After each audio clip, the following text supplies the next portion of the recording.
Kala, ito na yung ice candy ko, yan. It's only 5 betot.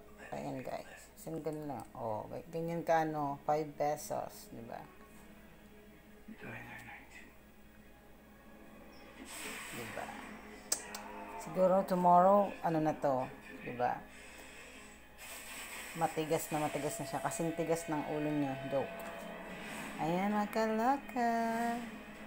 Bili kayo sa akin ng ice candy. Pero, lang. Paunahan lang. Keme. Ayan.